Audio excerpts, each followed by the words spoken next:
Clearly you can see that the latch is broken, and you may need to get the food out that will be locked inside. You will need to remove it from the electricity supply to make it safe.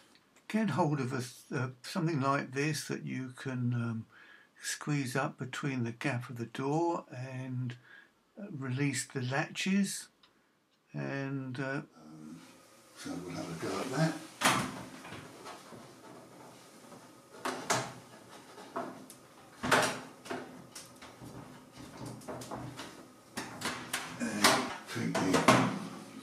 To get it down, and then it needs to be thrown away.